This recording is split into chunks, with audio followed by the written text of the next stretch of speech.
This audiobook might not be directed to the faint of heart or those under the age of 12. Take care. Any historical errors should just be accepted as fiction. Chapter 3, 27th of September, 1070. A mind-lacking fellowship begins to shatter into a million personalities. They shift and decline. Is this forever? The ceremony peacefully declined into a benevolent night for the newlywed. Little did they know, as their child slept, a dark awakening was to be brought forth. A change in the light for the better in the West Wing. The Queen smiled back upon the memories of the wedding, the ambience, the atmosphere, nothing the past 5 years could have ever gifted. How could her own cousin be afraid of her? She thought back to the events of that particular night. "I would never enter a place full of sorcery," he said. He knew she studied magic since youth, receiving a doctorate at 17, although he didn't know that yet. This doctorate must be used with wisdom. Rebuilding the shattered mind and making it whole is something waiting to attack. She arose with her wooden staff, a purple gem glowing with anticipation. Ignited with a spell used in mending broken china, the spell began to roll. Her staff began to glow, and her dress and edges of her black hair began to flow. Once complete, a flash and a click.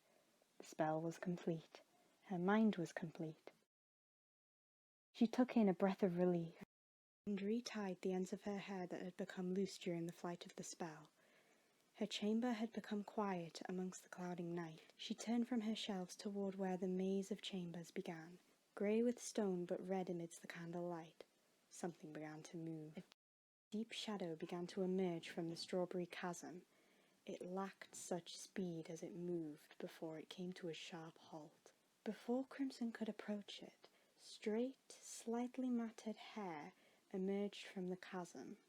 The grey locks hid a pale, stern face, dried blood running down from above the eye. The ghostly apparition looked Crimson dead in the eye, smiling vividly. The apparition looked almost identical to Crimson. She was dressed in such familiar robes. If Crimson's hair were to be ripped from the black lace holding it up together in a bun, straightened and faded, they'd almost look identical. The colours of their gowns differed. One was black and grey, one remained ruby. Crimson looked upon the apparition in great fear. "What's your calling?" she asked in apprehension. "For I never brought you upon me." "You didn't summon me," the apparition interrupted. "You freed me." Crimson paused, and her breathing became heavy. She thought back to how spells worked and how things cannot just disappear, but only transfer. "Who are you?" she asked. "A kind spirit, freed and personified by the absence of your creation," the apparition responded. "I'm not colorblind. I know how to distinguish between good and evil like red and green." Crimson stepped back. The apparition followed her slowly. "Idle mage, I can fill you with more than your mortal thoughts could achieve. An immortal sorceress you shall become. Keep your spirits away from my knowledge." Crimson stepped back against the wall. "Who are you?" "We both know the West Wing fractured your mind, breaking your personality and moods into one of many that shift and decline all the time. Using magic in wishes for its disappearance only transfers them to me. What emotion do you get with all the personalities on the planet combined?" Crimson paused at the apparition's question. "The answer is something that lies not in you, but will once you found your pleasure for it. And we can live as one, for I am you and you are me. The barrier between mortal and immortality is the only thing that keeps us apart." Like that, the apparition was gone. Crimson took this moment to flee toward the old magic archives. There must be a spell to erasing such a mistake like this. Dagger in hand for safety, she ran to the place supposedly holding the answer she seeked most. Before she was only halfway there, a solid body crashed into hers, her dagger getting stuck in the process. The thing wept in pain. I'm sorry. Crimson gasped upon hearing its cry. She looked before her to see one of the castle maids lying upon the floor in a thick ocean of red. The red stuff oozed out of her chest like a bloodshot waterfall. Thinking quickly, Crimson covered the maid's wound with a blank scroll nearby, blood getting on her hand in the process. She took one lick at the blood to get it off. Once blood met tongue, her tongue demanded for more. Upon 3 more fingertipfuls, she began to feel guilty for this unsettling form of arousal, guilty for everything in her path leading to her to this moment. "Found your pleasure?" a familiar voice of a ghost-like apparition asked. Crimson gasped and jumped back. "Don't worry, the maid will regain consciousness." The apparition walked up to her, pushing her back against the wall. "Still not found the answer to my question, my friend." She put her hands onto the wall, pinning Crimson against the wall. "Call me the lost swing, the lost personality. It stays lost until you find it. Let's hope the lost swing is the last swing. Now make haste," Crimson returned. "My friend, I will. In her words, she dropped Crimson onto the floor. She was weeping, but this only made the lost swing stronger. In a flash, all candles went pale, and the 2 friends fleshed into one. Back in the peace and comfort of the East Wing, a newlywed wife slept beside her newlywed husband, who lay wide awake. A million thoughts flooded his head, a million questions upon the unforeseen future. Only 1,000 answers awaited.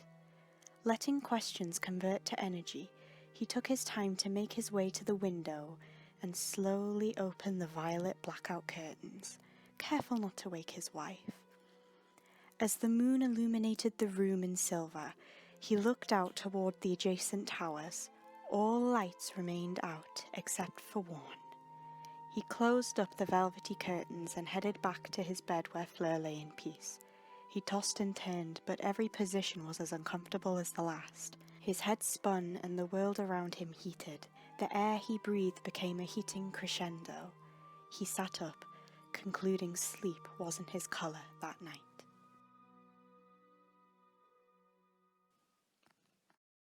Once the dial chimed midnight and daylight chiselled to starlight, the Queen, with thoughts dressed in borrowed poison, proceeded toward the evergreen forest blackened by night. Why, oh why, come to such a desolate place that hid behind the castle in its shadow, a forgotten place leading out into the plains and the prairies? If one could head far enough, one would be in the Badlands. Corrupted Crimson stopped at the sharpest turn. Trees led toward a path of colourless rainbow. Quickly she followed it, her eyes fluctuating from left and right. At last, the bush she seeked, bearing berries intoxicated by blood red. She outstretched her hand to obtain the fruit, but the bush began to shake. Crimson hesitated. As the bush continued to shake, she slowly approached the other side. Inside the mangled thorns and poisonous berries lay a pale-skinned child dressed in mangled brown rags. Her black hair lay in shambles. Blue and pink streaks left heartbroken amongst the menagerie. She trembled in fear as her eyes met with the corrupted Queen's. "Who are you?" she asked. The child quickly backed down into the bush, not wanting anything to do with her. "Ah, right. Truth serum," she casted. A flash of brown light chimed above the 2. The bruised child stood up, her blue eyes losing their shine and becoming fixed upon Crimson. "My name is Naya," her young voice almost monotone. "An orphan kicked out the orphanage because of my differences. The forest is my new home." Crimson paused upon this explanation, feeling her tongue turn bitter and her dress fading back to red. A harsh youth became a rope connecting the 2, like mother and child. In an electrostatic shock, her dress faded to black, and the bitter taste was gone.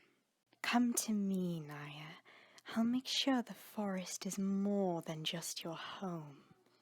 Surprisingly, Naya obeyed. Consequence to the truth serum. Was the child in her full control?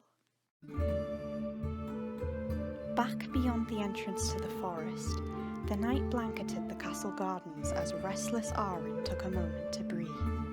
The air was cold upon the nose.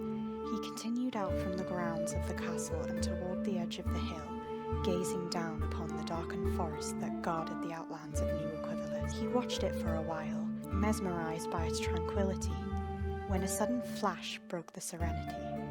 Arun jumped and looked upon its source, a deep cave hidden beyond acres and acres. As his royal duty to protect the kingdom, he took a deep breath and proceeded into the forest. Unsure of what the source of the flash was at this hour, epilogue toward the night but prologue to the dawn. The journey toward the flash was tiring, specifically at this hour, but it was all he needed to give him the energy to rest.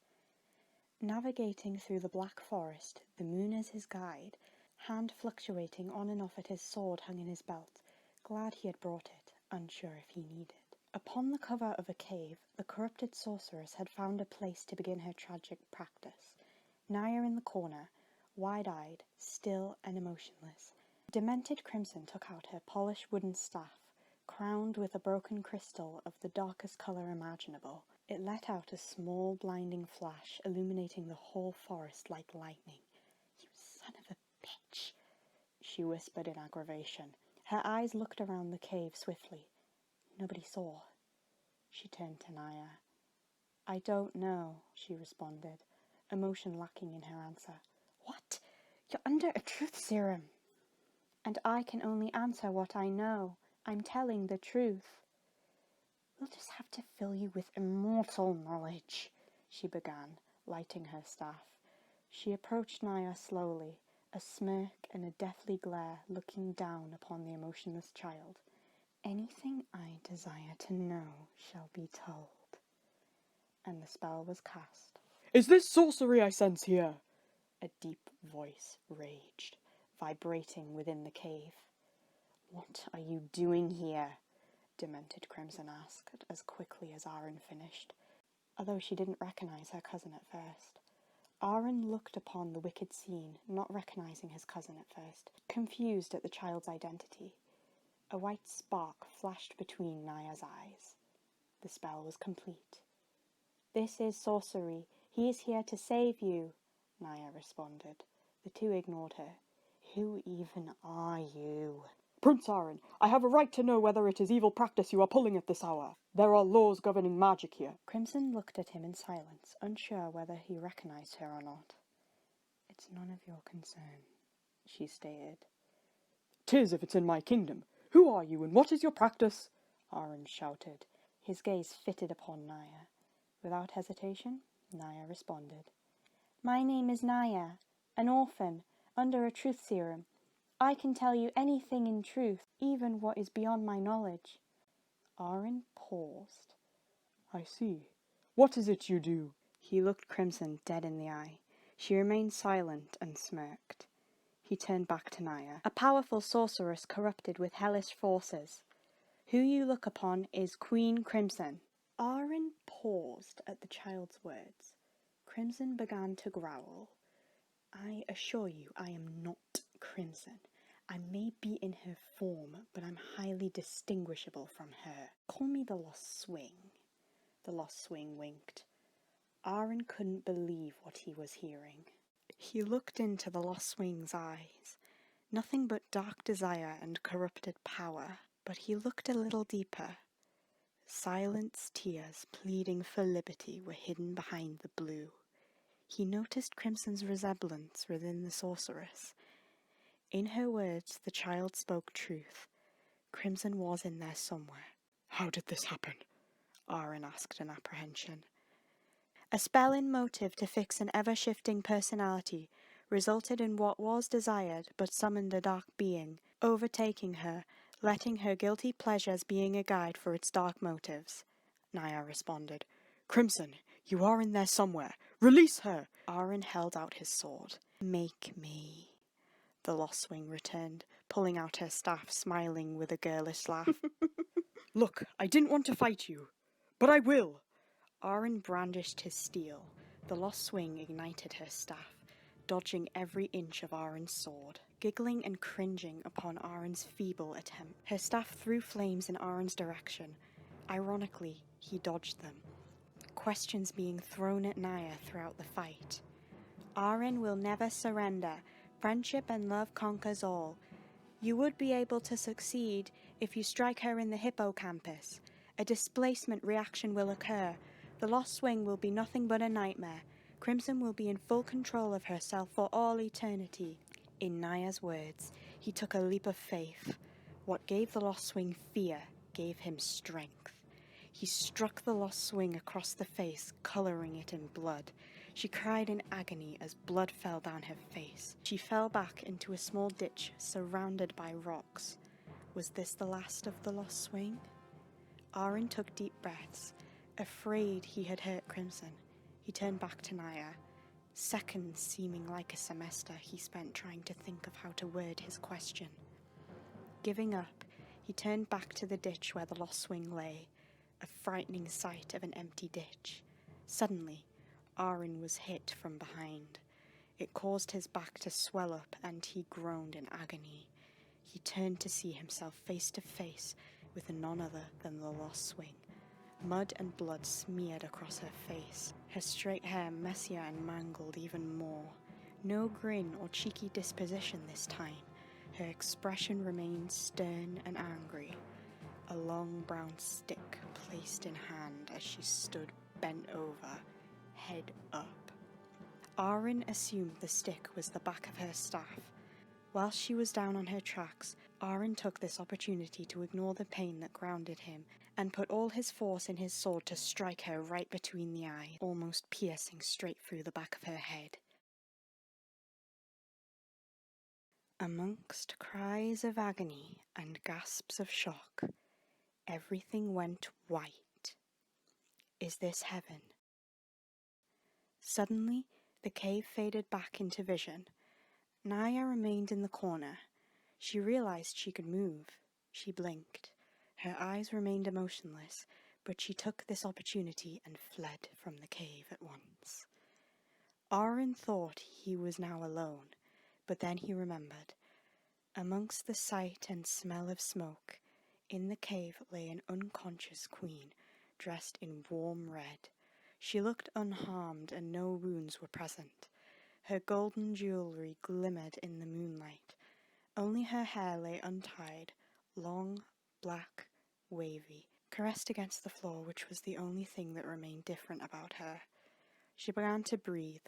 Arun approached her slowly, hoping his footsteps would awaken her. Her eyes opened, revealing fearful lapis.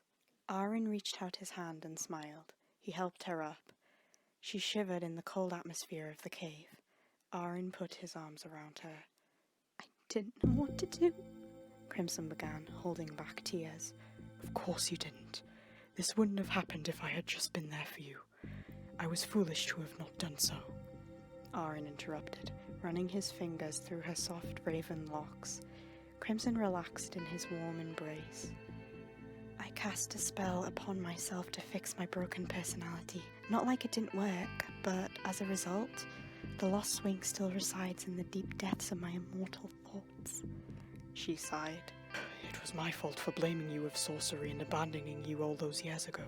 You are great in magic practice, but not without trust. There was a silence. Although I may be unfamiliar with the topic, I swear to protect you through what else comes towards you. Crimson relaxed her eyes. "How late is it?" she asked. "It is beyond midnight," Arun replied. Crimson sank into rest in Arun's arms. Seeing Crimson at rest, he finally felt like he could do the same.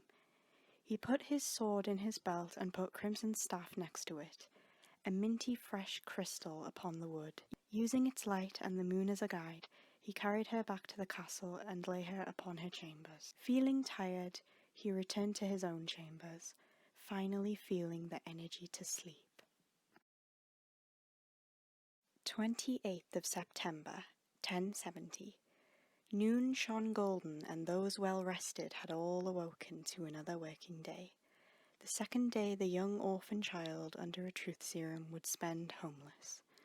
She gazed up upon the kingdom from a small bridge on the brighter side of the forest. Suddenly, lifeless eyes became filled with heavy art. Huh? She looked to her left.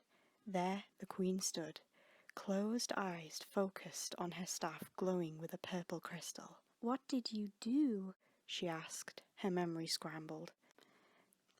"I removed the truth serum." Her smile converted to guilt.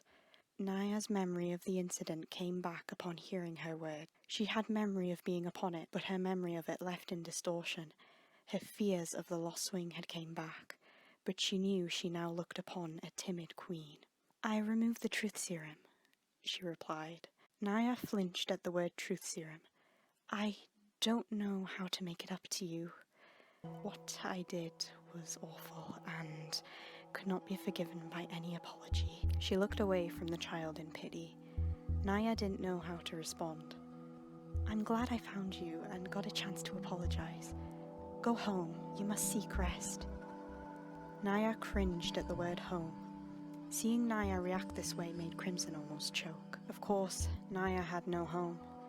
An orphan unwelcome in the orphanage. "Tell you what, Naya, I'll take you in as my own." Crimson smiled. Naya's eyes and ears picked up. "You shall live in a royal life till you're old enough to choose your own path. I promise you will choose your own path." Naya waited until she was sure Crimson was finished speaking. "This is an honor. I don't know how to thank you." Naya threw her arms around Crimson. Crimson put her arm around Naya, careful not to hit Naya with her staff. Never did the soon-to-be princess think she'd ever be adopted, let alone be adopted